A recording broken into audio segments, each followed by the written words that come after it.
सुप्रभात प्यारे बच्चों। हिंदी कक्षा में आप सभी का स्वागत है। आज हम हमारी हिंदी की पाठ्य पुस्तक व्याकरण नयन में से पाठ 1 में वर्णित भाषा, बोली, लिपि और व्याकरण के बारे में ध्यानपूर्वक पढ़ेंगे तथा समझने का प्रयास करेंगे।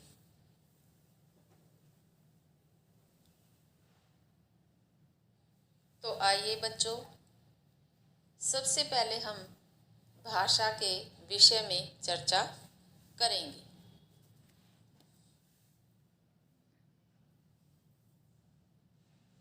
बच्चों, जैसा कि चित्रों में दिखाया गया है, उधर देखो हवाई जहाज, यह कितनी तेज उड़ रहा है। बेटा, इस चित्र में आप जो देख रहे हैं उसे लिखकर बताइए। पहले चित्र में 2 लड़कियां आपस में हवाई जहाज के बारे में बातें कर रही हैं। दूसरे चित्र में एक लड़का हवाई जहाज के बारे में लिख रहा है। पहले चित्र में बोलकर और दूसरे चित्र में लिखकर मन के भाव प्रकट किए जा रहे हैं। यही भाषा है।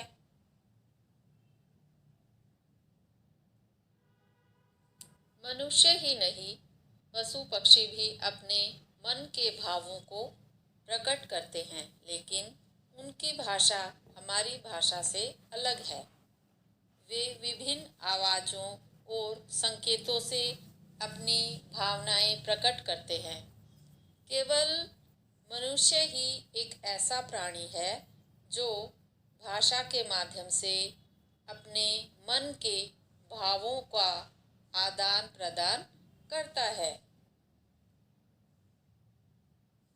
बच्चों, अब हम जानेंगे कि भाषा किसे कहते हैं।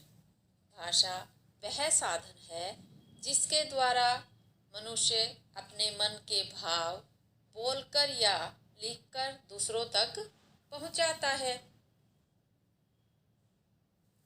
भाषा के 2 रूप होते हैं, मौखिक भाषा और लिखित भाषा।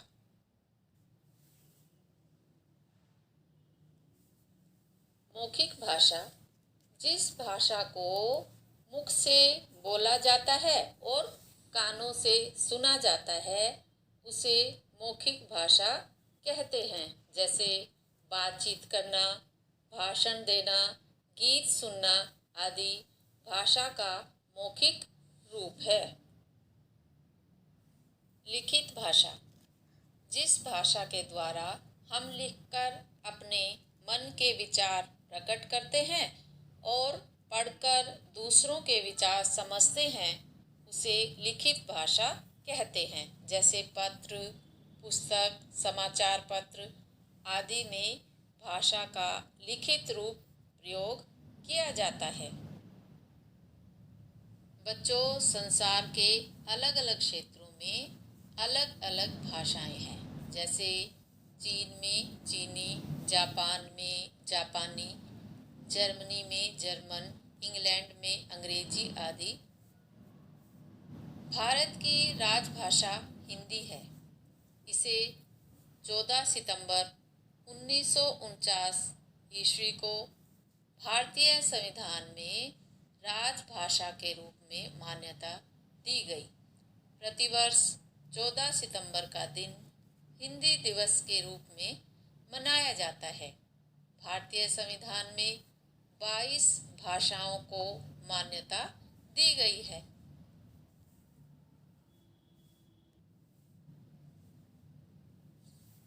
जैसे असमिया, बांग्ला, बोडो, डोगरी, गुजराती, हिंदी, कन्नड़, कश्मीरी, कोंकणी, मैथिली, मलयालम, मणिपुरी, मराठी, नेपाली, उड़िया, पंजाबी, संस्कृत, संथाली, सिंधी, तमिल, तेलुगु, उर्दू।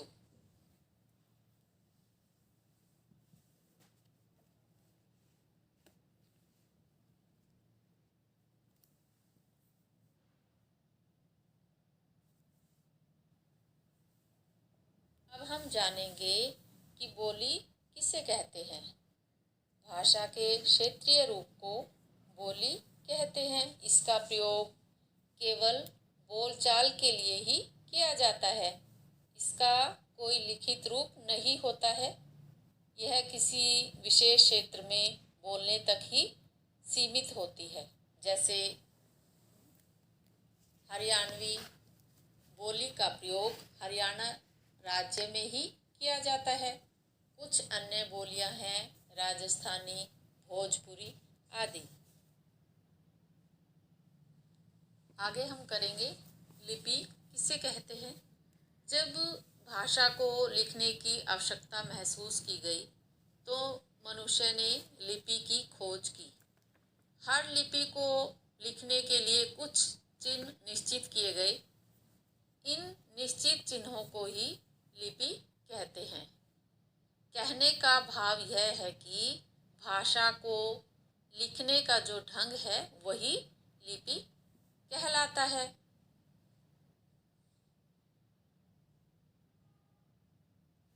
भाषा को लिखने के लिए निश्चित किए गए चिन्हों को लिपि कहते हैं। इसी प्रकार संसार की अनेक भाषाओं को लिखने के लिए अलग अलग लिपियां हैं। जैसे हिंदी भाषा की लिपि है देवनागरी, संस्कृत की लिपि भी देवनागरी है, उर्दू की है फारसी, जर्मन की लिपि है रोमन, पंजाबी भाषा की लिपि है गुरुमुखी,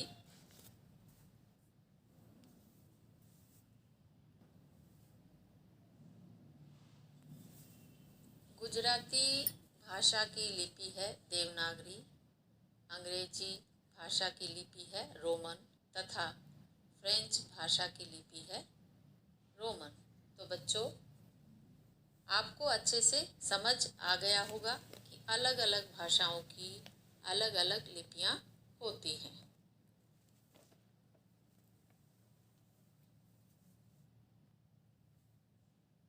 तो आइए बच्चों, अब हम जानेंगे कि व्याकरण किसे कहते हैं। हर भाषा के कुछ नियम होते हैं। उन नियमों की जानकारी हमें व्याकरण से मिलती है। व्याकरण भाषा को शुद्ध रूप से बोलने, पढ़ने, लिखने और समझने में हमारी सहायता करता है।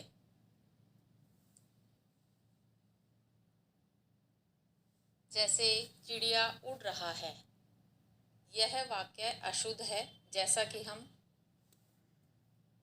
पढ़ने से ही जान सकते हैं कि यह वाक्य अशुद्ध है। इसका शुद्ध वाक्य बनेगा चिड़िया उड़ रही है। तो इसमें किसके कारण अशुद्धता आई बच्चों? लिंग के कारण। चिड़िया के साथ क्या लगना चाहिए था? क्रिया का रूप उड़ रही है। तो ये ज्ञान हमें किससे हुआ? व्याकरण से। व्याकरण की सहायता से हमें पता चला कि इसमें लिंग संबंधी अशुद्धता है। ऐसे ही दूसरे वाक्य में जाऊंगा मैं कल कानपुर, यह वाक्य अशुद्ध है। मैं कल कानपुर जाऊंगा, यह वाक्य शुद्ध है। तो हमें इसका ज्ञान भी व्याकरण से ही हुआ। इसमें किसके कारण अशुद्धता आई? पद क्रम के कारण। पद होता है बच्चों, जब हम किसी शब्द को वाक्य में प्रयोग करते हैं तो वो शब्द जो है क्या बन जाता है? पद बन जाता है। जैसे इस वाक्य में जाऊंगा मैं कल कानपुर, जो पद है वो क्रम से नहीं रखे गए हैं वाक्य में। इस कारण से इस वाक्य में अशुद्धता आई है। उसका पता हमें किससे चला? व्याकरण से। तो बच्चों, व्याकरण वह शास्त्र है जो भाषा को शुद्ध रूप में लिखना, पढ़ना और बोलना सिखाता है। बच्चों, अब हम जानेंगे कि व्याकरण के कितने विभाग होते हैं। व्याकरण के मुख्य रूप से 3 विभाग होते हैं: वर्ण विचार, शब्द विचार, वाक्य विचार। भाषा के मानक रूप को निर्धारित करने में व्याकरण का स्थान महत्वपूर्ण है।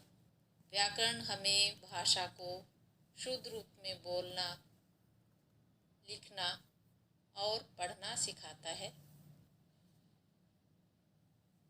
वर्ण विचार, इसके अंतर्गत वर्णों के उच्चारण, वर्गीकरण तथा उनके मेल से शब्द बनाने के नियम आदि का उल्लेख किया जाता है। शब्द विचार में शब्दों के भेद, उत्पत्ति, व्युत्पत्ति, रचना आदि का विवेचन किया जाता है तथा वाक्य विचार में वाक्य के स्वरूप, भेद, विशेषण, संश्लेषण, रचना आदि का विवेचन किया जाता है। तो बच्चों, उम्मीद करती हूँ आपको यह पाठ अच्छे से समझ आ गया होगा। आप अपनी पुस्तक में से इसे ध्यानपूर्वक पढ़ेंगे तथा समझने का प्रयास करेंगे। धन्यवाद। आपका दिन मंगलमय हो।